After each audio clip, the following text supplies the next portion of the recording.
Watts, HB 736. I think I will go to the microphone on this. And if clerk would please pass these out and then also leave for the audience to be able to.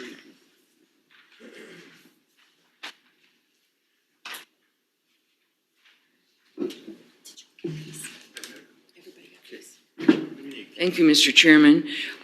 If I may, speaking to House Bill 763, the reason that I have prepared a handout, and I have at least 15 or more copies for the audience, is that I find when we're talking about the estate tax that there is a lot of misinformation out there, a lot of sloganeering, and I wanted to make sure that as I presented it with the hope that it can go forward on the progressivity that we are talking about, that it will be done so on the facts of the matter rather than, again, the kind of headlines that we have seen over the years. Let me start then. No estate under this bill or any part of any estate or under $11.5 million will be taxed. None at all. If the taxable estate is $15 million, for example, only $3.2 million will be taxed because we're using the federal minimum threshold. This threshold will rise every year with inflation. For example, in just the last 3 years since it was set by the federal government, it has grown from 10 million to 12 million. Fewer than 20 estates in Virginia will be affected per year.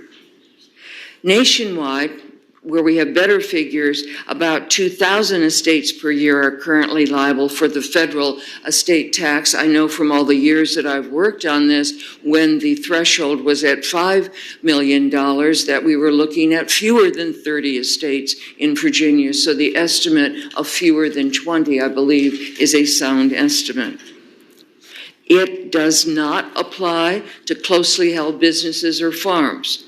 In 2018, nationwide, there were only 20 such instances where it applied to. There's going to be absolutely no tax on a surviving spouse. In fact, if the ownership is split between the husband and wife, the estate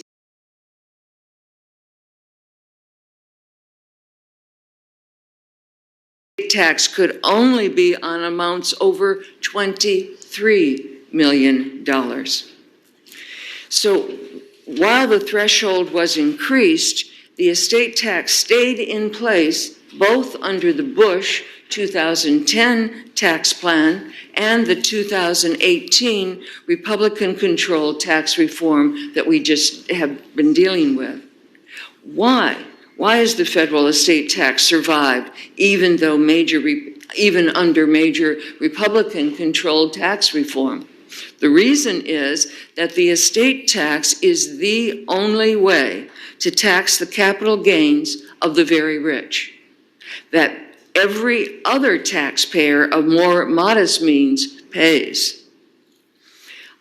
Now I'm getting personal. If Dave and I live long enough, we may have one or two of the 401ks left. But every time we cash in a 401k because we need a new car, we pay capital gains on it. If we're lucky, we won't outlive those extra assets, and what remains will be the last gift that we give to our loved ones. That is what happens with the vast, vast majority of people who have the good fortune to even have any additional assets beyond their pensions.